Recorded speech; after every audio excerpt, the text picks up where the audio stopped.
मंगलमय मंगल करन विनवो बारंबार। ज्ञान उदधियरु ज्ञान घन सतगुरु शंकर रूप। नमो बहुवारहि सकल सुपूजन भो।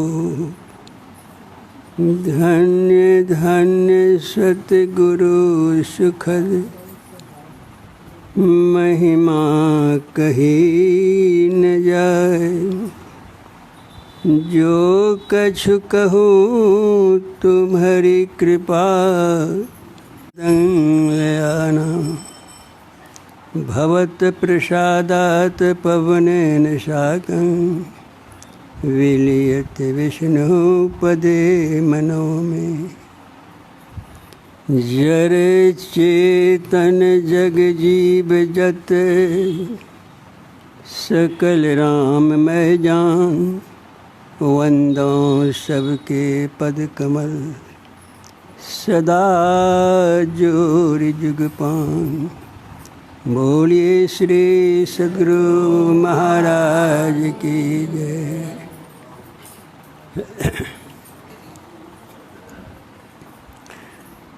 परम पूज्य परमाराध्य गुरुदेव के पावन चरण कमल में कोटिशः नमन।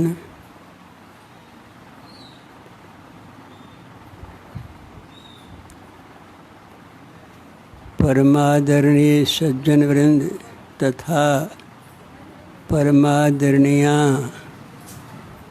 माताओं, हम लोग आज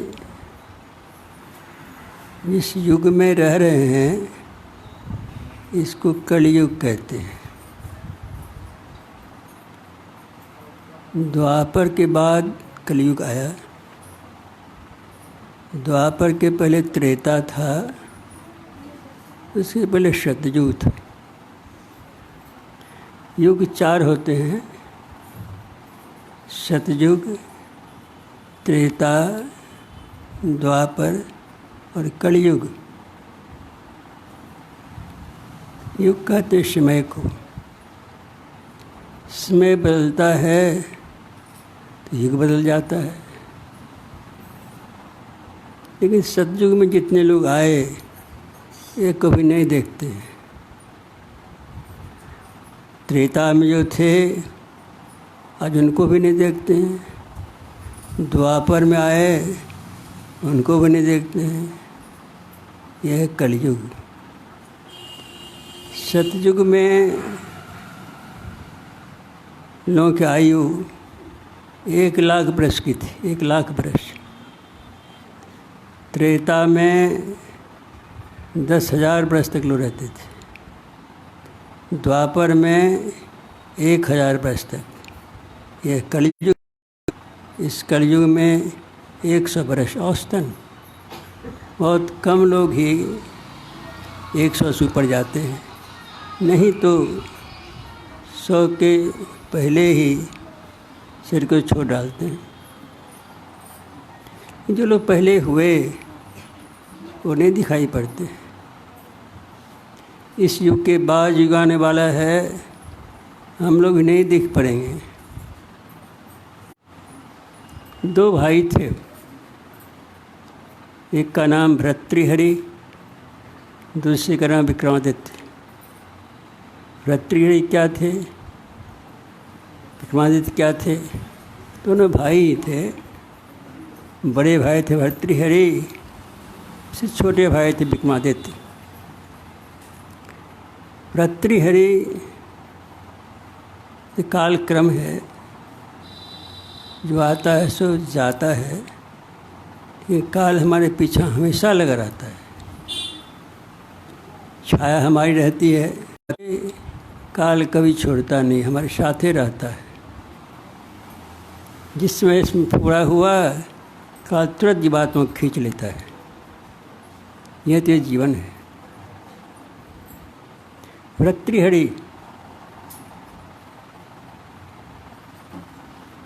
उनकी रानियों में एक का नाम था पिंगला, एक का नाम पिंगला था। पिंगला से बड़ा प्रेम था भर्तृहरि को। ये काल क्रम से ऐसा हुआ कि पिंगला का देहांत हो गया। प्रिय रहने से क्या होगा? प्यार रहने से क्या होगा? तो काल सवार हो जाता है, रोते रहिए, कलपते रहिए, लेकिन छोड़ता है? नहीं छोड़ता है। भर्तृहरि की पत्नी जो पिंगला थी, उस शरीर को छोड़ दिया। लौका रीति में हम लोग क्या करते हैं, उसको ले जाते शमशान घाट ले जाते हैं। वहाँ जा कर के शमशान घाट में जलाते हैं, जल के राख हो जाता है। सब लोग घर तो लौट आते हैं कि भर्तृहरि भी साथ थे अपनी पत्नी के संस्कार करने में। उनके परिवार के लोग, समाज के लोग सब लौट गए, अपने गांव चले आए। भर्तृहरि नहीं गए।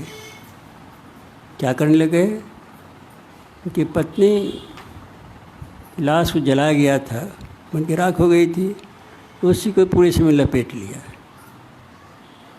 और हाय पिंगला रो रही है बेचारा। रोने से काल छोड़ता है? दिन रात रोते रह जाइए, लेकिन चाल छोड़ता नहीं है, किसी की बात सुनवे नहीं करता है। भगवान राम के पास ही काल आया था, छोड़ा उनको भी जाना पड़ा। भर्तृहरि ये ज्ञान नहीं हो सका, जिसने शरीर का परित्याग कर दिया, जिसको सिर जला दिया, अगर राख बन गई है, वो लौटेगा कैसे? ये रोना बंद होता ही नहीं था। 7 दिन 7 रात तक इसी शमशान घाट में भर्तृहरि रह गए। तो समझाते थे, राजन इतना क्यों रोते हैं? इस संसार की रीति है, यहाँ जो आता है चला ही जाता है। सत्संग होता है, इसका विसर्जन भी हो जाता है, वैसा रहता है। एक डंडा के बाद इस सत्संग का विसर्जन हो जाएगा। इसकी शुरुआत होती है, उसका अंत हो जाता है। लेकिन नहीं समझता था, भर्तृहरि नहीं समझते थे, रोते रहते थे। आँख लाल हो गई थी, चेहरा पीला हो गया था, इतना लाचार हो गए थे, चल फिर सकते नहीं थे। सोचा उस राज के लोगों ने अब क्या होगा, तो पिंगला मर गई, ऐसा सा रह जो मर जाएगा, तो राज चलेगा कैसे? उस ज़माने में गोरखनाथ जी महाराज थे। कुछ लोग गए, उनसे कहा, प्रार्थना की, गोरखनाथ जी महाराज अब क्या होगा, राजा प्राण छोड़ देंगे। पिंगला उनकी स्त्री मर गई है, उसकी राख को लपेट लिया है, दिन रात उसी में रहते हैं, शमशान घाट में रहते हैं। प्रार्थना की उनसे, कहा अच्छा चलो हम प्रयास करते हैं जैसे शमशान घाट से लौट जाएं। गोरखनाथ जी ने क्या किया, उन्होंने कच्ची मिट्टी की थाली बनाई, कच्ची मिट्टी की थाली, और वहाँ पहुँच गए। देखा भर्तृहरि ने एक महात्मा आए हैं, दिखा करके गोरखनाथ महाराज ने थाली को पटक दिया। कच्ची मिट्टी थाली थी, चकनाचूर हो गई, तभी ही रोने लग गए। यही गोरखनाथ महाराज रोने लग गए। भर्तृहरि सोचते हैं कैसा बेवकूफ़ महात्मा है, कच्ची मिट्टी थाली फूट गई तो इसलिए रोना क्या है? अरे बाबा कह रोते हैं, हजारों हजार थाली से बन सकती है। गोरखनाथ महाराज कहते हैं कि पिंगला मर गई, लाख उपाय करिएगा तो जीवित होगी। अगर जीवित हो जाएगी तो मेरी मिट्टी के बर्तन जो है वो भी जीवित हो जाएगा। तो ज्ञान हो गया, इस बात सही है। ये संसार ऐसा है, कलपते रह जाइए, रोते रह जाइए, प्रयास करिए सही, लेकिन फिर लौटने वाला तो होता नहीं है। भर्तृहरि का राजकाल समाप्त हो गया। उनके भाई भी विक्रमादित्य राजा हुए, राज परिस्थिति चलाते थे। CID होता है, गुप्तचर, सब बातें करता था। एक दिन फिर सोचा अपने से घूमना चाहिए, हाल चाल क्या राज्य का है। छद्मवेश, छिपे वेश में आकर के घूम रहे हैं, चारों तरफ घूम रहे हैं राजपाट में। घूमते घामते एक नदी किनारे पहुंच गए विक्रमादित्य महाराज। तो देखा क्या, नदी किनारे एक भालू है। भालू जा रहा है, बड़ा अग्रमस्त भालू है, बड़ा मजबूत भालू है, जा रहा है। आगे में एक आदमी था, उसके गले पर चढ़ गया भालू, उसके गले को काट दिया, खून बहना शुरू हो गया, आदमी गया और मर गया।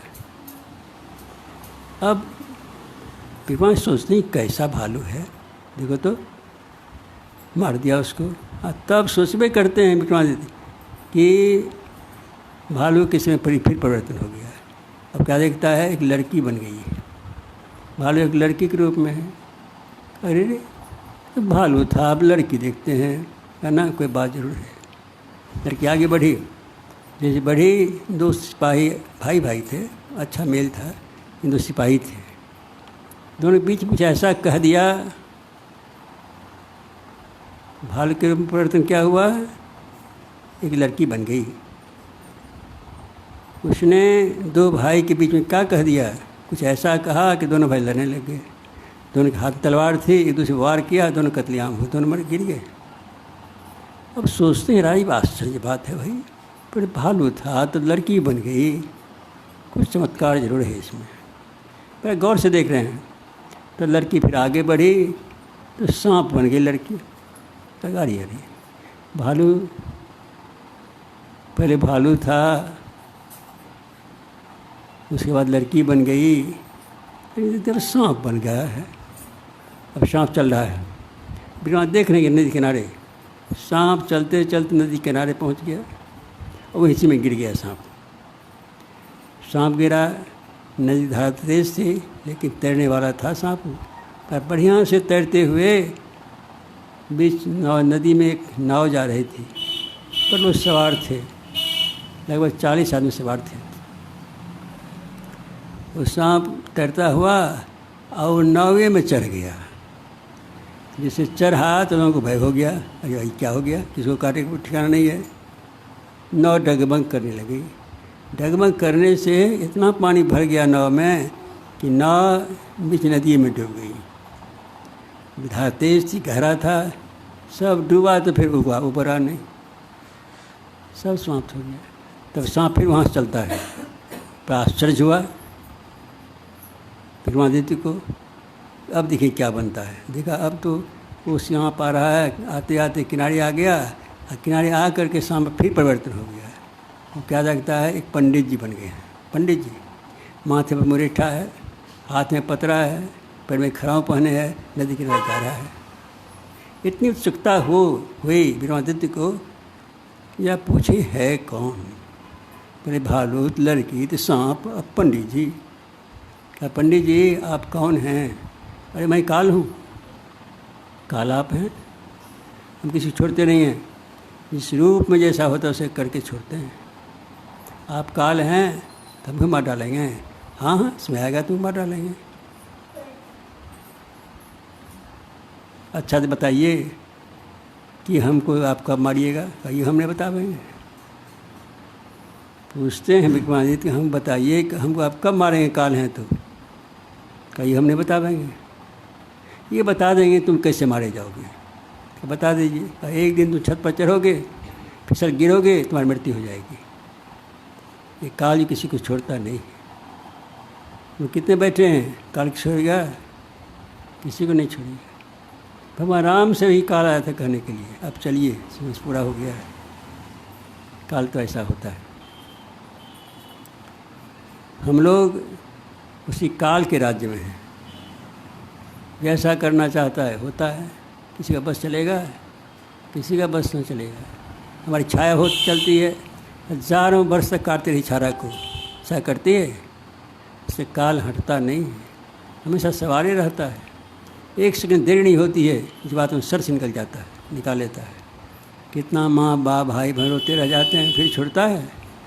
इसको दया नाम की कोई चीज़ नहीं है, दया नाम की कोई चीज़ नहीं, रम नाम की कोई चीज़ नहीं है, यह काल है। भगवान राम का अवतार तो हुआ, भगवान राम का अवतार तो हुआ, कृष्ण भगवान का अवतार तो हुआ, लेकिन वो भी रह सके नहीं रह सके। त्रेता युग का आदमी न द्वापर में रहा, न द्वार का आदमी ये त्रेता में, फिर कलयुग है तो कोई रहा। कलयुग के अंतिम राजा राजा परीक्षित थे, उनके बाद भी जन्मेजय के बाद राज की विश्रांति हो गई, कोई नहीं बचा। आज हम जानना चाहेंगे कि ये परिवेश है तो हम लोग को क्या करना चाहिए। अरे बहुत लोग सुनाते हैं ऐसे ऐसा करो वैसा करो, भगवान राम सुनावें कितना अच्छा होगा। वो राम सुनाते हैं, सब प्रजा को बुलाते हैं, और कहते क्या है सो सुनिए। यही पाठ में किया गया है कि बड़े भाग मानुष तन पावा, बड़े भाग मानुष तन पावा, असुर दुर्लभ सब ग्रंथ ही गावा। साधन धाम मोक्ष कर द्वारा, अपाय न जे परलोक समारा। सो प्रत्र दुख पावई, सिर धुनि धुनि पचताय, काल ही कर्मेश्वर ही मिथ्या दोष लगाए।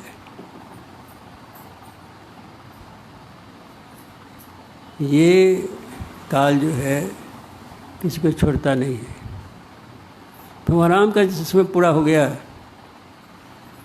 तो काल आया था भगवान राम के सामने, हिम्मत नहीं भी कहने की, तो बनवास से कहा अब समय पूरा हो रहा है, तो उपाय तो करिए। भगवान राम अब का समय पूरा हो गया है, जिस काम का आए थे इस काम के संपादन के लिए कहाँ से पूरा हो गया। ब्रह्मा जी ने भेजा वहाँ से अपने दूत को भगवान राम के पास, भगवान आपका समय पूरा हो गया, ब्रह्मा जी ने अब हमारे पास भेजा, आपके पास भेजा है यही कहने के लिए, अब आप अपने लोग को चलिए। भगवान राम को भी यहाँ से चलना है। क्यों चलना है? इसी बात को हम सुनना चाहते हैं कि चलना है तो सबसे पहले क्या करना है। फिर रावण की बात तो सुनिए, रावण कितना बली था, 10 मुँह वाला 20 भुजा वाला। जब चलता था रावण, चलत दशानन डोलत धरणी, गर्जत गर्भ श्रवय श्रवणी। नाम हनुमान, ये चलता था रावण, पृथ्वी डगमग करती थी। जब हल्ला करता था, शिकार करता था, तो देवताओं की स्त्री के गर्भ सर्व हो जाते, गिर जाते थे, कितना भयंकर आवाज़ होती थी। और वो जब रावण मारा गया, जिस शाम में मर गया, उसकी 20 भुजा कट गई, 10 पैर कट गए, माथा कट गया, शाम तक बहुत है, खून से लथपथ है बेचारा, लेकिन पड़ा हुआ है खून नदी में। शाम के वक्त में हुआ राम कहते लक्ष्मण जाके कुछ सीख लो रावण से। रावण से क्या सीखना है, दुष्ट था, बदमाश था, अत्याचार अन्यायी था। कहा नहीं नहीं, उसके समान कोई वेद को जाने वाला अभी तक हुआ नहीं। बताइए, उसके समान वेद को जाने वाला कोई है नहीं, ऐसा कोई राजा नहीं हुआ। क्या कुछ सीख लो। हम लोग पिता तो चले गए, राजनीति की जो एक दीक्षा होती है वो राजनीति की बात सीखो जा करके। भगवान राम का आदेश था, लक्ष्मण चले, जागे गए, ये वहाँ पर खून नदी बह रही है, उसमें 10 मुँह कर, सिर कटा हुआ है, हाथ कटा हुआ, पैर कटा हुआ, खून से लथपथ। लक्ष्मण देखा कि इसे क्या पूछना है, सिर कटा हुआ तो क्या बोलेगा, आँखों में आंसू भरा है, सो खून के आंसू है, लौट चले आए। भगवान ने पूछा क्या तुम्हें कुछ सीखा, कुछ बताया? ना ना, उसे क्या पूछते, माथे कटा हुआ था, हाथे कटा हुआ था, खून से लथपथ था, क्या पूछते? कहा नहीं नहीं, तुमने प्रणाम किया? प्रणाम तो नहीं किया। कहाँ खड़ा थे? कहा माथा की तरफ खड़ा थे। जाओ जाओ जाओ, पहले प्रणाम करना, पैर नियर रहना, तब कुछ कहेगा। लक्ष्मण इस बार गए तो माथा खड़े नहीं हुए, पैर निकट हुए, जाके 2 हाथ से प्रणाम किया रावण को। रावण की आँख खुल गई, रावण की आँख खुल गई, वाल्मीकि रामायण दिया गया, खुल गई। अब खुल गई तब रावण कहता है लक्ष्मण कहाँ आए हो, तो मैं आपसे कुछ राजनीतिक शिक्षा दिखना सुनना चाहता हूँ। अच्छा सुनो, भगवान कौन चीज़ नहीं जानते हैं। फिर उन्होंने पूछा है तो हमारे पास भेजा है तो तुम्हें कुछ बताऊंगा। जाओ भगवान राम को साथ में लेते तब बतावेंगे। जाके लक्ष्मण ने कहा भैया आपको बुला रहा है। कहा चलो हम ही चलते हैं, हमको राजनीतिक शिक्षा लेनी दीक्षा लेनी है। भगवान राम आगे हैं, पीछे लक्ष्मण जी हैं। भगवान राम ने प्रणाम किया रावण को, लक्ष्मण प्रणाम किया, आँख खुल गई रावण की, आँख खुल गई। जो खून से लथपथ आँख थी, हाँ अब पानी का आंसू होता है ना, वो बह रहा है। भगवान राम को देखा, बड़ी प्रसन्नता हुई रावण को। तो भगवान राम कहते हैं लक्ष्मण आया है कुछ सीखने के लिए। कैसा रावण जानते हैं? रावण की बहन थी शूर्पणखा। ये खरदूषण का वध हो गया, भगवान ने वध कर दिया। शूर्पणखा की कहने की रावण को, तुम खाते पीते मदिरापान करते हो, जानते हो दुष्ट ऐसा राम लक्ष्मण है कि सब सेना को मार लेगा, तुम मदिरापान करते रहते हो। कहा कौन? कहा राम और लक्ष्मण। कहा तुम जाओ, हम सोचते हैं क्या करना चाहिए। राम अकेला है, एक कमरा में बैठा हुआ है, सोचता क्या है सो सुनिए। क्या रावण सोचता है? सूर्यरंजन भंजन महुभारा, जब भगवंत नहीं चलता रहा तो मैं जाए बैर हट करी हूँ, अपने से प्राण तजी भवतरी हूँ। फिर भगवान ने अवतार लिया है देवताओं के कल्याण के लिए, मैं क्या करूँगा? हट कर युद्ध करूँगा, हमारा कल्याण का सबका कल्याण हो जाएगा। इसलिए रावण ने सब वंश के बाल सब मरवा के तो अंतिम मरा है। मंदोदरी ने कहा था क्या अभी तो कहते भगवान राम है तो कहे नहीं कृष्ण सीता भेज देते, तो पगली हो जी। हम अकेले भगवान के समझाना चाहते हैं, हम सबको उनके समझ ले जाना चाहते हैं। सब मरवा कर अंतिम रावण मरा है। कितना बड़ा अंतिम था बताइए। अकेला हम क्यों जाएंगे? अकेला हम उद्धार क्यों होगा? सबका उद्धार करना चाहते हैं। कैसा रावण था। वैसे रावण के पास में आज भगवान राम लक्ष्मण खड़े हैं। कहा रावण कुछ शिक्षा दीक्षा दो लक्ष्मण को। कहा सुनो लक्ष्मण, मैं एक बार गया था नरक, बड़ा कष्ट होता है नरक में, हजारों बार चीरा जाता है, आँख निकाली जाती, पैर हाथ में काटा जाता है। जो पापी होता है, जो अच्छा कर्म करता है तो उसको स्वर्ग मिल जाता है। तो मुझे लगा क्या कितना कष्ट हो रहा है जीवात्मा को, मैं इसको तोड़ फोड़ के नष्ट कर डालूंगा, लेकिन नहीं कर सकते, सोचते रह गया। और तब मैं स्वर्ग गया था, उसमें बड़ा सुख मिलता है। तब मैं सोचा था स्वर्ग को मैं उतार लाऊंगा, यहाँ से सीढ़ी बना दूंगा तो सबको आसानी से समझ आने में अच्छा होगा। लेकिन क्या लक्ष्मण मैं कर नहीं सका। मैंने क्या कर दिया? सीता का हरण किया, जिसकी नीति क्या कहा हुआ है, 1 लाख पूत 1.25 लाख नाती, 1000 रावण घर दिया नवाती। मैंने ऐसा कर्म किया, सीता का हरण किया, जिसकी वजह से आज दीपक जलाने वाला कुल को नहीं है। इसलिए लक्ष्मण सुन लो एक बात, जो शुभ काम हो संसार में जीवन में उसको पहले कर लो, तुरंत करो। अशुभ काम इतनी देरी कर होने नहीं पावे। शुभ काम क्या है? शुभ काम क्या है? संत लोग कहते हैं, सुना देता हूँ। भजन आतुर कीजिए और बात में देर, और बात में देर जगत में जीवन थोड़ा, मानुष तंत्र जात गोवर्धने करो नहीं हो रहा। कांच महल के बीच पक्षी रहता, 10 दरवाजा खुला उनको नित्य चाहता। भज लीजिए भगवान या महल अपना, आवन छिड़ जाए मिटे जन्म की कपना। पर अटक न कीजिए 84 घर फेरे, भिनात की और बात में देर, और बात देर हो ली भगवान की भजन करें देर मत कीजिए। को जाने कल की जगत में खबर नहीं पड़ती। कौन जानता है कि कल क्या होगा? कहाँ से आए हैं, कहाँ जाना इसका पता है? किसी को पता नहीं। भगवान एक बार जंगल में थे, उनके बहुत सारे शिष्य थे जंगल बैठे हुए, मंच लगा हुआ था, भगवान बैठे हुए थे और ये प्रवचन कर रहे थे। प्रवचन के क्रम में एक लड़की उधर से आ गई, 15-16 साल की थी। भगवान करे तुम कहाँ से आ रही हो? लड़की मैं नहीं जानती हूँ। नहीं जानती हो? कहाँ जाएगी? कहीं भी नहीं जानती हूँ। क्या तू नहीं जानती है? हाँ जानती हूँ। क्या जानती हो? कहीं भी नहीं जानती। 3 बार कहा नहीं जानती, 1 बार कहा जानती हूँ। वो आक्रोश हुआ कि लड़की से कितना सीधा प्रश्न भगवान पूछते हैं और उत्तर कैसे उठपटांग देती है। तो सत्संग समाप्त हो गया। लोगों ने जिज्ञासा की भगवान मुझसे, भगवान ये जो आपने पूछा था कितना सीधा प्रश्न पूछते थे, उठपटांग कहती नहीं ये ठीक है कहती थी।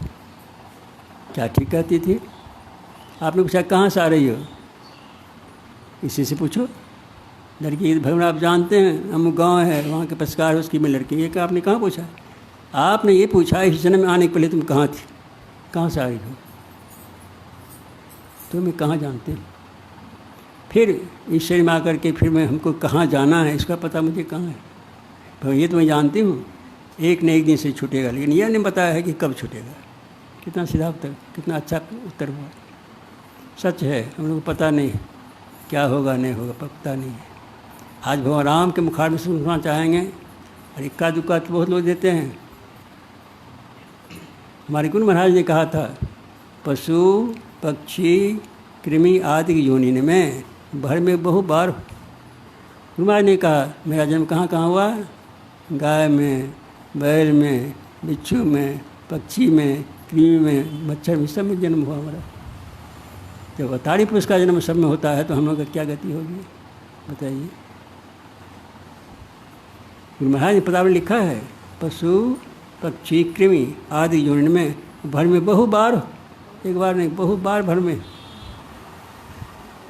भगवान राम ने कहा था 84 लाख योनि में घूमते घामते ईश्वर की हम दया आ जाती है, बहुत कष्ट है। तो क्या करते हैं एक बार मनुष्य का इस चांस है, हम लोग मौका है। आज भगवान राम के पास आ गया भगवान का दूत, कहा कि अब आपको चलना है, चलना है तो जब चलना है तो प्रजा कुछ कहना भी है।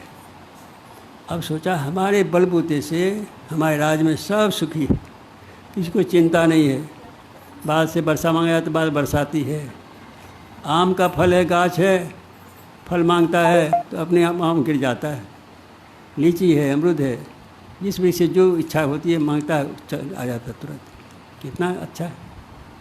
लेकिन एक न एक दिन जब हम चले जाएंगे तभी लोगों को क्या करना चाहिए जीवन में, भगवान राम सोचा ने इसको बताना चाहिए, क्योंकि यह जीवन तो जीवन है नहीं, इसके बाद लंबा जीवन आने वाला है जिसको पता हम लोग को नहीं है।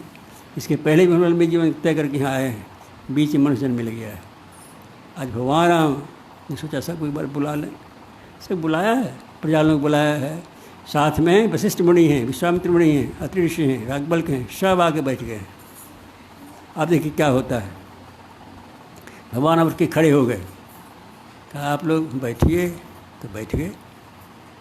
कहा सुनिए मैं कोई शिक्षा की बात नहीं, उपदेश की बात नहीं करता हूँ, मैं कुछ कहता हूँ, मानने का हो तो मानिए, नहीं तो ये हम नहीं मानेंगे, उसमें क्या लगा है। जो अनित कुछ भाग हो भाई तो मैं बड़ी जो भय छुड़ाई। अगर मुझसे कोई गलती हो जाए, अनिति की बात हो जाए तो छोड़ दीजिए, नहीं अगर मानने की बात है तो करिए भी। अब क्या कहा भगवान राम ने सो सुनिए, जैसे हम लोग अभी सुनना चाहते हैं भगवान राम के मुखार में से हम लोग क्या करना चाहिए, हम लोग पता नहीं है क्या करना चाहिए। भगवान राम क्या कहते हैं सो सुनिए। भगवान राम कहते हैं आप लोगों ने बुलाया है, इससे बुलाया है कि हमारे राज्य में सब सुखी है, कोई कष्ट तकलीफ नहीं है, हमारे राज्य में किसी तरह का कष्ट होता नहीं है, दैहिक है न दैविक है, कोई कष्ट तकलीफ है।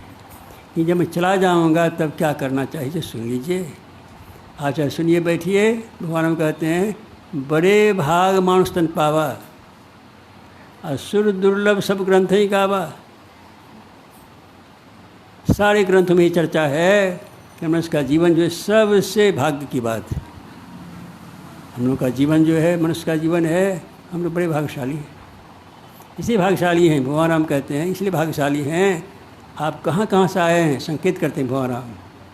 आकर 4,84,000 जोनि भ्रमत जीव विनाशी, कृष्ण दाम आएगा पेरा, अकाल कर्म स्वभाव गुण घेरा। हे भाई सुन लो, 4 खानियों में अंडज पिंडज जुष्मज अंकुरज 84 लाख योनियों में वह भ्रमते रहे। अब बताए कितना कष्ट हुआ होगा, कितना शरीर छोड़ा होगा। इतना शरीर छोटा हड्डी जमा की जाती तो पहाड़ बन जाता है। इतना रोए हम लोग हैं पिछले जन्म में, कितने जन्म में कि उसको बांस को जमा किया तो नदी बन जाती। बताइए कितना कष्ट हम लोग सहना पड़ा। आज ये मौका है, भगवान कहती है मौका है। कब मौका मिला तो 4 खानियों अंडज पिंडज अंकुरज 84 लाख योनि में भ्रमते भ्रमते भ्रमते जब कष्ट हो गया, आपको बहुत ज़्यादा कष्ट सहनीय कष्ट हो गया, हरि के हृदय में दया का उद्रेक हो गया कि ना इस बार चांस मिला। ये हम लोग का चांस मौका है। मौका चुक जाएगा वो नीचे गिर जाता है, मौका चुकना नहीं चाहिए। मौका है क्या, यही भगवान हम कहते हैं। मौका क्या इसमें करना चाहिए इसको सुन लीजिए। साधन धाम मोक्ष कर द्वारा, अब पाए जय परलोक समारा, सुप्रदुष पावे श्री धुन पछता है, काल ही कर्म से मिथ्या दोष लगा। ये साधना का घर है, शरीर जो है साधना का घर है, साधन धाम। मोक्ष, इसमें मोक्ष का दरवाज़ा लगा हुआ है, मुक्ति कैसे मिलेगी इसका रास्ता लगा हुआ है। सुप्रद पावे सिद्ध नहीं पछता है, लेकिन जो इसको भूल जाता है तो क्या हो जाता है, आगे दिन पाछे भैया ऋषि ज्ञान है तब पछताए हो या चिड़िया चुग गई खेत। जब समय चला जाएगा, जब समय चला जाए, बाहर जाइए, बाहर जाइए, जब समय चला जाए पछताव करने से क्या फ़ायदा होगा। समय रहते सोचना चाहिए, समय रहते काम करना चाहिए। ईश्वर से क्या करना चाहिए, गुरु महाराज से पूछिए। गुरु महाराज कहते हैं ईश्वर से क्या करना चाहिए बताऊं। एक साथ ने पूछा गुरु महाराज से, आप तो बच्चे हैं, 17-18 साल के हैं, तो इस साधु बन गए से क्या फ़ायदा होगा। अगर आपने पढ़ा नहीं है, first book of reading English किताब है, उसमें लिखा है ऑल मेन मस्ट डाई।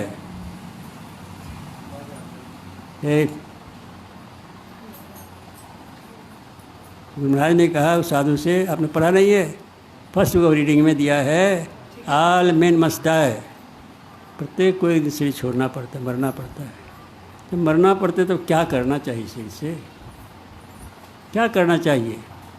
वही कहते हैं दे धरे क्रिया फल भाई, भजिए राम सब काम बिहाई। देह धारण करने का फल ये है कि हरि का भजन करें, साथ देना वाला नहीं है। इस शरीर से निकलने के बाद उसके साथ जाता है, कोई साथ नहीं जाता है, अकेला जाता अकेला आता है, ये संसार है। इसलिए भगवान राम क्या बताते हैं, साधन था मोक्ष द्वारा। ये साधना घर है, मोक्ष का दरवाज़ा इसमें लगा हुआ, मोक्ष का दरवाज़ा है। कौन दरवाज़ा है, 9 दरवाज़ा को जानते हैं, 9 दरवाज़ा जानते हैं, 2 आँख के, 2 नाक के, 2 कान के, ऊपर से गुदा, 9 दरवाजे हैं। इन 9 दरवाज़ों से मोक्ष नहीं मिलता। 10 दरवाजा है भीतर में, तननव द्वारा माती मलिन ठमा, अत्याचुत संद्वारे सुख भावड़े भाई। गुरु महाराज कहते हैं 9 दरवाजे में रहने वाला व्यक्ति हमेशा उसे लग रहा रहता है, मोक्ष नहीं मिलता, शांति नहीं मिलती है। अरे शरीर तो छुट भी करेगा, तब कहाँ जाओगे। 10वां दरवाजा खोज तो करो। 10वां क्या है, सुषुम्ना जो है 10वां दरवाज़ा है, इसमें प्रवेश कर जाएगा, उस शांति मिल जाएगी। इसलिए भगवान राम आज सिखाते हैं, सिर्फ बता करके बैठा कर सिखाते हैं कि क्या सिखाते हैं, दे धरे कर भाई भजी राम को सब काम बिहाई। सब काम करिए, कोई बात नहीं है, लेकिन भजन तो करिए। इस शरीर से क्या करना चाहिए, यही शरीर निज नहीं कोई। इस शरीर से किसका संपर्क हो गया है तो निज नहीं, अपना नहीं है। अरे शरीर अपना नहीं है, दूसरा का क्या कहा जाएगा। यह तब भगवान राम कहते हैं, अच्छा सुन लीजिए, बतलाता हूँ आप लोग क्या करना चाहिए। नरतन भव बारित कह बेरो, असन्मुख मरुत अनुग्रह मेरो, कर्णधार सदगुरु नाबा, दुलसा सुलभ करी पावा। जो न तरे भव सागर नर समाज पाए, सुख न नमति आसम हत जाए। ये भाई सुन लो, ये शरीर जो है ये नाव है, मैं आपको नाव में बैठा दिया है, अब गुरु की खोज करिए। नाव में बैठ चुके हैं, शरीर जो है ये नाव है, इसमें हम लोग बैठे हैं। कहाँ बैठे हैं, नेत्रस्थ, आँख के भीतर बैठे हैं। कभी ख्याल करते हैं कि हम शरीर से रहने वाले हैं, ख्याल करते हैं। इसमें कहाँ रहते हैं, आँख के भीतर बैठे हुए हैं। अभी आँख खुली है, जागृत अवस्था है, आँख भीतर बैठे हैं। आँख नहीं देखती, आप भीतर बैठे हुए हैं तो आँख से देखते हैं, आँख नहीं देखती। कान से आप सुनते हैं, कान नहीं सुनती है, ये तो माध्यम है। हाथ अपने काम करेगा, आप कहते हैं तब हाथ काम करता है, आप कहते हैं तो पैर चलता है। आप हैं कहाँ पर, इसी कमरा है, इसमें सब लोग बैठे हैं, सत्संग चल रहा है। अब फिर सत्संग समाप्त होगा, उसर जाएगा तो सब बाहर निकल जाएंगे।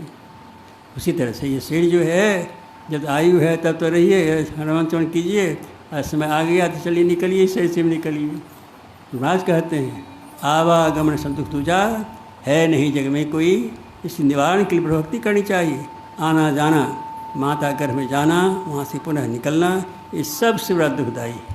पुनः जन्मं पुनः मरणं पुनः जननी जठर शरणम, पुनः पुनः माता के गोद में जाना, वहाँ से निकलना, ये कष्टदायक। इससे बचेंगे कैसे, जब हम उसको साधना करेंगे, भक्ति करेंगे, तब बच सकते हैं। इसलिए भगवान राम कहते हैं, सुन लीजिए इस बात को, नरतन भबारित का बेरो, सन्मुख मर्द अनुग्रह मेरो। ये शरीर जो है ये नाव है, और ये भव सागर है। ये सागर में तो पानी होता है, ऐसे माया का पानी फैला हुआ है। जो सब लोग उर्दू कर रहे हैं, ये हमारा तो हमारा कर रहे हैं कि नहीं? बस ही करना चाहिए जब जीवन है, लेकिन इसमें रहते हुए अपने को सोचना चाहिए कि आगे ये शरीर छूटेगा तो कोई साथ जाने वाला नहीं है। तो साथ जाने वाला नहीं है तब क्या हो जाता है, इसे से छूटे निकले तो क्या करते हैं लोग, मन फूला फूला फिरे जगत में कैसा नाता रे।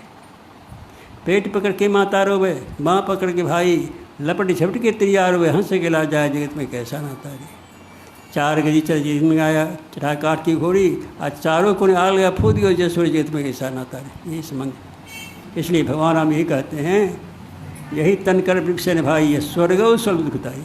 इस शरीर से सिर्फ विषय को लेना, आँख से खूब रू देखिए, नाक से गंध लीजिए, जिह्वा से कुछ स्वाद लीजिए, कान से खुद सुनिए, चमड़ा का स्पर्श लीजिए, ये 5 सुख जो है इस शरीर का फल नहीं है। इससे परे है आत्मज्ञान। आत्मज्ञान जो है वह इस शरीर में हम लोग हैं, इसको जानिए तो आप हम लोग कहाँ पर हैं। ये कमरा है तो शरीर है, शरीर में कहाँ पर हैं, नेत्रस्थ, आँख के भीतर बैठे हैं। जगह हैं तो आँख के भीतर है, जब सो जाते हैं तब उसे खिसक करके हृदय में चले आते हैं, प्रगाढ़ निद्रा में सो जाते हैं। सपनाते कब हैं, जब आँख से नीचे खिसक कंठ में आते हैं तो सपना आते हैं। तीन अवस्था होती रहती है, तीन अवस्था में जब तक रहेंगे तब तक शांति नहीं मिलेगी, सुख नहीं मिलेगा। इसीलिए साज कहते हैं भगवान का भजन करना चाहते तो क्या करो, तेरे से 3 अवस्था तक भजो भगवंत, मन क्रम बचन गो चाहे व्यापक व्यापन। भगवान का भजन करना चाहते हो तो 3 अवस्था को छोड़ो, जागृत अवस्था छोड़ो, वृद्धावस्था छोड़ो, स्वप्नावस्था छोड़ो, चौथी अवस्था होती है जिसको तुरीय अवस्था कहते हैं। गुरु महाराज कहते हैं जब तुरीय अवस्था में जाओगे, ध्यान करोगे, तुरीय अवस्था का पता चलेगा। जो बिंदु प्रवेश कर जाता है तुरीय अवस्था हो जाती है, अवस्था बदल जाती है, ज्ञान बढ़ जाता है, तब पता चलता है कि रे हम कहाँ फंसे हुए थे, हम तो ये हैं, हम शरीरों को समझते थे हम शरीर। अभी तो क्या शरीर से आकर्षण है, खिंचाव है, लगता है केवल शरीर ठीक है, लेकिन एक न एक दिन शरीर छूट के जाना पड़ेगा। तो किसको जाना पड़ेगा, आत्मा को। आत्मा में मेहराव है, इसे पता नहीं चलता है। मन बुद्धि चित्त अहंकार, ये 4 आवरण है आत्मा पर, इसे पता नहीं चलता है मैं क्या। कोई बूढ़ी माता है, अंत में पश्चाताप करना पड़ता है। जो साधना नहीं करे, ध्यान साधना नहीं करे, भक्ति नहीं करे, अंत में पछताने से क्या फायदा होगा। इसलिए नेत्र बैठा नाम बेन चेतन करे प्राप्त, यह तंजल का बदबदा विनिशत नहीं बात। वर्षा बरसती है, कितने फूल बनते हैं, लेकिन फूटने में देर लगती है, नहीं फूटने लगती है। इसलिए कर साहब सचेत करते हैं कि सुन इस बात को, काल करे सो आज कर वो सब, पल में परलय होगा बहुरी करोगे कब। कहते हैं कल से ध्यान शुरू करेंगे, अच्छा परसों से करेंगे, आज फुर्सत नहीं मिली, जब मानेगा इस बात को, नहीं मानेगा। इसी समय निकाल करके करना चाहिए। आज भगवान हम कहते हैं शरीर जो है क्लेशो, ज्ञान में जान में गुरु शिष्य न हो। जो ज्ञान बता दे वो गुरु काबिल होते हैं, जो ज्ञान नहीं बतावे अपने ज्ञान ही है तो उससे क्या फ़ायदा होगा। हरे शिष्य सुख न हरई है, सो गुरु नरक में पड़ई। गुरु भी नरक जाता नहीं सिखा सकते, बता सकते, तो नरक जाना पड़ता है, गुरु को भी नरक जाना पड़ता है। हमारे गुरु महाराज ने सतपथ को बताया है, सत्ज्ञान बताया है, आत्मज्ञान की चर्चा की है। इसलिए वो तो परलोकवासी हो ही गए, हम लोग को शिक्षा दीक्षा दी गए हैं, बहुत सी पुस्तकें ली दी, उसे पढ़िए तो पता चलेगा हम लोग को क्या करना चाहिए। इसे आज भगवान राम से बीच में कह रहे हैं, इससे नाव है, इसमें आपको बैठा दिया, अब नाविक की खोज करिए, तब ने नाव चलेगी। नाविक कौन, गुरु नाविक होते हैं। कहते हैं जिनकी लगन गुरु सुनाई, ते नर खड़ कुकर समझे वृथा जन्म कमाएँ। गुरु से लगन नहीं है, उसका जीवन वृथा चला जाता है। इसलिए गुरु होने की जन्म में 7 गुरु आते हैं। कब कहते कितने गुरु रहते हैं, तब तो 7 गुरु। आप लोग भूल भुलैया पड़ जाते हैं, कौन गुरु करें कि नहीं करें, क्या करें पता नहीं चलता है। लेकिन संत महात्मा की वाणी सुनेंगे तो आपको स्पष्ट पता चलेगा। तो आत्मज्ञानी गुरु होते हैं जो हमको सच्चा रास्ता बता सकते हैं, मुक्ति का रास्ता बता सकते हैं, वो सच्चे ज्ञानी होते हैं। इसलिए ऐसे ज्ञानी खोज करनी चाहिए, कर्णधार होते हैं। कबीर साहब कहते हैं 7 तरह गुरु होता है, उससे परहेज तो करिए, लेकिन जिन गुरु प्रति हमें श्रद्धा होती है उसको मानिए भी। राम भक्त मान दिया गया है। भगवान उठते थे सुबह में अहलेश्वर, तो पहले प्रणाम करते थे। प्रातः काल उठ के रघुनाथा, गुरु पितृमात नबा वही माथा। जब राम उठते थे माता पिता गुरु को प्रणाम करते, तब कोई काम करते थे। हम लोग को भी चाहिए, हमसे श्रेष्ठ व्यक्ति हैं उनको प्रणाम करें। हमारे पति हमसे श्रेष्ठ हैं, हमारी माता सास ससुर ये प्रणाम करना चाहिए।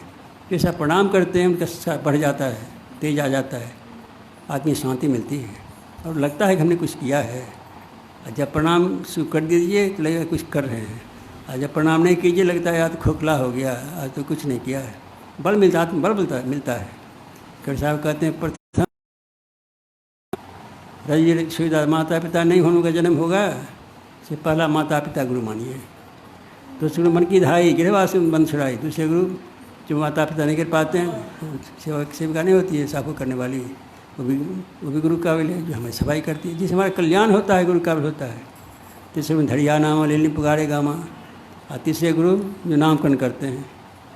रात सत के यहाँ 4 पुत्रों का जन्म हो गया, वशिष्ठ से दौड़े वशिष्ठ के पास, इतना बता देते हैं कि अब मांस नहीं खाइए, अब राम नाम जपिए। मांस नहीं खाना जरूरी है क्या?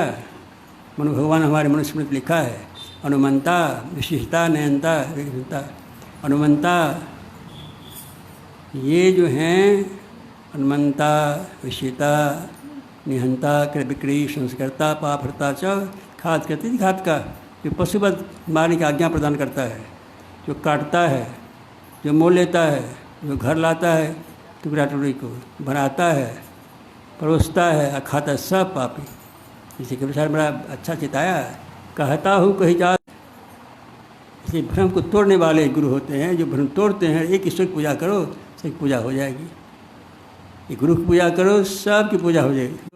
जो दीक्षा शिक्षा करते हैं उसको करो, इसे काम चलेगा। करना इस बात और है, सातम गुरु जिन सत शब्द लिखाया, जहाँ तत्व वहाँ पहुँचाया है।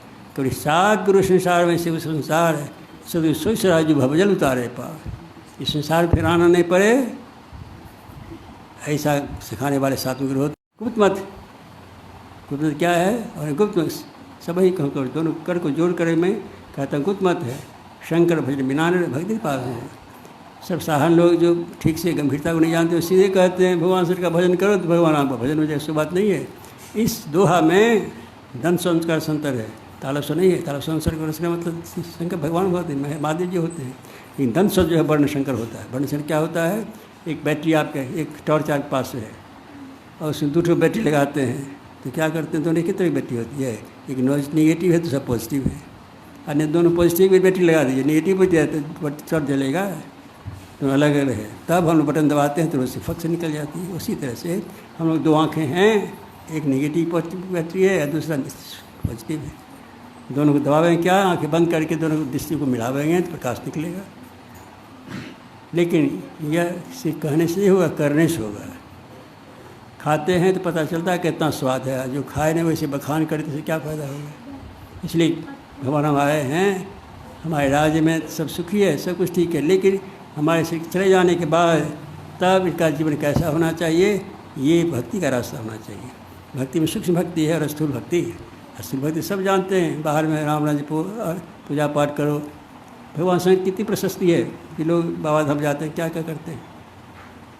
लेकिन इसी पुराण में स्पष्ट किया गया है, तीर्थे दाने जपे यज्ञे काष्ठे पाषाण की सदा शिव पश्यति मूढ़ात्मा शिवे देह प्रतिष्ठित है। जो शिव परमात्मा अब भीतरे है उसको बाहर खोजते हैं, तीर्थ में दान में काष्ठ पाषाण खोजते हैं। इसलिए जो सच्चे संत गुरु होते हैं बतलाते हैं, तुम कहाँ खोजते हो? और तुम्हारे भीतरे वो है। निज तन में खोज सज बाहर न खोजना, अपने घट में हरी अपने में खोजना। तो नए नजर जोड़ के एक नोक बना के अंतर में देख सुन अंतर में खोजना। बस ये 5 नौबत सुनो एक एक को, प्रत्येक पे चढ़ जाए कि निजराज खोजना। पंचम बजे दुर्गढ़ से जहाँ पे आ जाए गुरु कृपा में ही तक पहुँच खोजना। आँखें बंद करो, दीधार दोनों मिलाओ, तब आवाज़ आएगी। आवाज़ है बस ये 5 नौबतें, 5 एक आवाज़ आएगी। स्थूल की आवाज़ है, सूक्ष्म की आवाज़ है, महाकान की आवाज़ है। सबको पकड़ते आगे बढ़ो, बढ़ते बढ़े शास्त्र को पकड़ लो, तुम्हारा कल्याण हो जाएगा। यह कहते हैं कबीर साहब, यही कहते हैं। बजती हैं 5 नौबत सुन एक एक को, 5 नौबत बात हो छती सुराग, सुमंदी खाली पड़ा बैठन लागे काग। 5 नौबत बढ़ती है भीतर में, ध्यान कर देखिए। आज जो सुन बैठो करते हैं, ध्यान नहीं करते तो क्या फ़ायदा होगा? लेकिन इतना जरूर फ़ायदा होगा, सुनने का फ़ायदा मिलेगा, कुछ सत्संग सुनने का फ़ायदा मिलेगा, कुछ गुमान जपते हैं इसका फ़ायदा मिलेगा। सबसे भक्ति शुरुआत है तो मध्य जाप से शुरुआत होती है। मंत्र की शुरुआत जो है, जो मंत्र नहीं जानता है, नहीं करता है, तो भक्ति की शुरुआतें नहीं करता है। अति पावन गुरु रूप मानस ध्यान थको। ये पावन मंत्र क्या है? जो मंत्र है उसको जपते हैं, उसको मानस ध्यान करते हैं। जो साधना जो सुख भक्ति है, इसको किए बिना हमारा कल्याण नहीं है। इसलिए आज संत मत में यही कहा जाता है, सुख भक्ति भी करो और सुख भक्ति भी करो। बिना सुख भक्ति किए सुख भक्ति से तो बेकार हो जाता है। सुख भक्ति क्या है? बाहर भक्ति करना, इससे पूरा कल्याण नहीं होता। पूरा कल्याण है भीतर भक्ति करो। तुम भीतर में हो, भीतर चलो। भीतर चलोगे क्या होगा? अंधकार मिलेगा, फिर चलोगे प्रकाश मिलेगा, फिर आगे बढ़ोगे सद मिलेगा। और उससे आगे बढ़ो तो सब परे परमात्मा सदातीत थे, उसकी प्राप्ति हो जाए, कल्याण हो जाएगा। इसलिए क्या करना चाहिए हम लोगों को? समय निकाल करके अपना काम धाम जहाँ परिवार का है, बच्चे का पालन पोषण करना है, किसी को सर्विस करनी है, काम धाम, उसको मत छोड़िए, तो करना ही है। कि पारिवारिक प्रवेश में आए हैं तो जीवन पालन को तो करना ही है, लेकिन साथ साथ ध्यान को मत छोड़िए। सत्संग नित्य ध्यान नित्य रही कृष्ण संलग्न हो। व्यभिचार चुने साथ छूटना चाहिए। 5 पाप से बचिए, सुबह शाम ध्यान कीजिए। त्रिकाल संध्या है, ब्राह्मण बेला में, दिन में स्नान करने के बाद शाम में, और दोनों समय में स्तुति प्रार्थना करिए, बड़ा कल्याण होगा। और जो ऐसा कम से कम लगे रहते हैं उनका कल्याण होता है। और जिनको सिखाया भगवान राम कृष्ण ने कि ध्यान करो, कहा भगवान ध्यान तो हमसे नहीं होता है। अर्जुन कहता हमसे ध्यान नहीं होगा। कहा क्यों नहीं होगा? आप जो कहते हैं करने के लिए, तो हमारा मन ही भाग जाता है। भगवान मैं एक तीर से कितने का छेदन कर डालता हूँ, समुद्र के पानी को सुखा सकता हूँ, लेकिन यह मन जो है इतना कठिन करार है, बस होते नहीं है, हमसे नहीं सदेगा। कहा सुनो सत्ता है, कैसे सदेगा? अभ्यास में वैराग्य, अभ्यास में वैराग्य, अभ्यास वैराग से होगा। अभ्यास करो, वैराग धारण करो। घरे में आश्रित बना के हो तब नहीं होगा। अभ्यास करो। अभ्यास का मतलब तीनों वक्त ध्यान करो, जितना ही समय सके। 1 घंटा आधे घंटा बचेगा, 15 मिनट कुछ करो तो असली प्रार्थना बस करो। तुम्हारे पास पुस्तक है उसको करो, याद नहीं है तो पुस्तक से असली प्रार्थना कर लो। कि छोड़ो मत। एक दिन खाना छोड़ दिया कमजोरी आएगी कि नहीं? और 5 दिन खाना छोड़ दिया क्या कमजोरी आएगी? इससे भक्ति में कमजोरी चली आती है। इसे भक्ति को परिपुष्ट करने के लिए अवस्था इस बात की है कि प्रत्येक दिन जाप जपिए, त्रिकाल संध्या कीजिए और ध्यान को मत छोड़िए। जो ध्यान को छुड़ देता है उसका सब कुछ छुड़ जाता है। जितना ही समय मिले करना चाहिए। अब संध्या होने जा रही है, कौन संध्या हो रही है? इसका सब सुबह हुआ है, सुबह की संध्या होती है। उनका जीवन है, उसका मरण निश्चित। ये बीच का जीवन इतना कठिन है कि हमको पता नहीं चलता कब से छोड़ना है। इसलिए जो समय है उसी में मन लगना चाहिए। एक न एक दिन अर्जुन अभ्यास को बैराग करो। तो इतने शुरू कर दिया, भक्ति शुरुआत कर दिया है, तो यही भक्ति दूसरे जन्म में, तीसरे जन्म, चौथे जन्म बढ़ते बढ़ते वहाँ तक पहुँचा देगी भक्ति कि तुम्हारा लक्ष्य मोक्ष प्राप्त करना है। एक दिन में मोक्ष मिलता नहीं है। इसलिए क्या करो? लगे रहो। हम लोग को चाहिए गुरुभाष के आदेश मुताबिक उन्होंने दीक्षा ली है, त्रिकाल संध्या कर लीजिए, ध्यान कर लीजिए, बड़ा कल्याण होगा। इन्हीं शब्दों के साथ मैं समाप्त करता हूँ। शाम हो रही है। बोलिए श्री सद्गुरु महाराज की जय। हर बात समझते हैं आप लोग? समझ आते हैं? तो कठिन बात नहीं करते हैं। तो लोगों की भीड़ रहती तो कठिन बात बोलते हैं, यहाँ पर तो बड़ी सीधी बात बोलते हैं। चलो एक आपने से भजन गा दोगे, एक भजन गा दीजिए तो आरती लग जाएगी।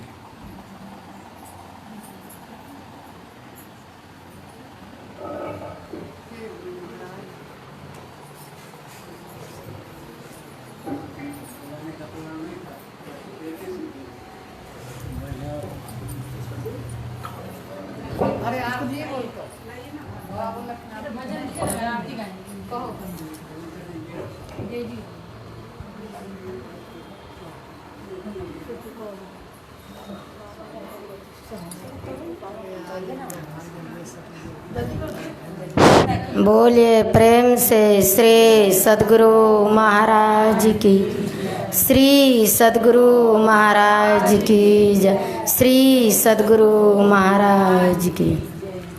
सत्य गुरु से बत गुरु को सेवत मिटत सकल दुख जेलारे जेलारे मिटत सकल दुख झेला रे। यह दुनिया दिन चारी बसेरा, यहाँ नाम मेरा तेरा रे। मेरा तेरा दोयम के हाथे, पकड़े पकड़े जेन घेरा रे। मेरा तेरा दोयम के हाथे, पकड़ी पकड़ी जेन घेरा रे।